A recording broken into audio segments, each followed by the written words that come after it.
À l'anniversaire de ma nièce, ma fille innocente de 6 ans est accidentellement entrée en collision avec elle, ce qui a déclenché une série d'événements que je n'aurais jamais imaginés. La fête avait lieu dans une maison de campagne en région parisienne, un endroit où l'air sentait le gâteau au chocolat et les feuilles humides. Tout semblait paisible, presque trop paisible, jusqu'au moment où les enfants ont commencé à courir dans tous les sens, excités par les décorations colorées et les jeux installés dans le jardin.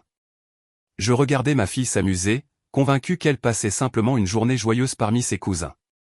Elle courait, riait, tournait sur elle-même, insouciante comme seuls les enfants peuvent l'être. Puis, alors qu'elle courait derrière un ballon, elle heurta ma nièce, qui tomba au sol. L'accident n'avait rien de grave en apparence, juste une chute maladroite. Pourtant, le silence soudain qui envahit le jardin me fit comprendre que quelque chose venait de basculer. Les adultes se tournèrent vers elle. Ma nièce, surprise, resta un moment immobile avant de se mettre à pleurer. Ma fille, les yeux écarquillés, semblait ne pas comprendre ce qu'elle avait fait.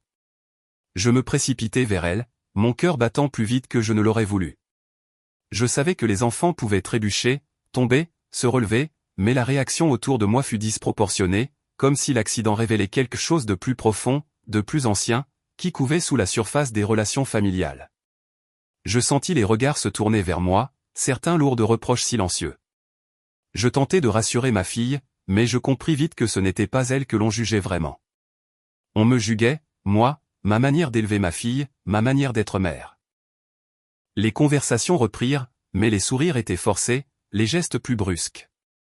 J'avais l'impression que la fête avait perdu sa lumière, comme si un voile gris s'était posé sur les décorations pastel.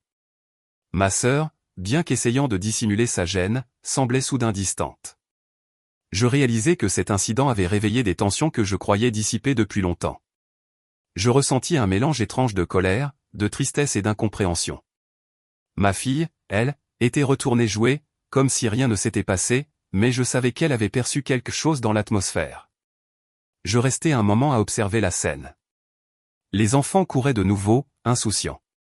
Les adultes discutaient, mais les chuchotements s'interrompaient dès que je m'approchais.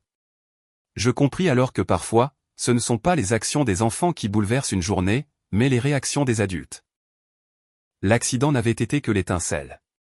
Ce qui brûlait réellement, je le réalisais plus tard, c'était le jugement, les non-dits, les rancœurs anciennes. À la fin de la fête, je pris la main de ma fille. Elle souriait, fatiguée mais heureuse. Je me promis alors de la protéger non seulement des chutes, mais aussi des ombres qui, parfois, se glissent dans les réunions familiales les plus innocentes.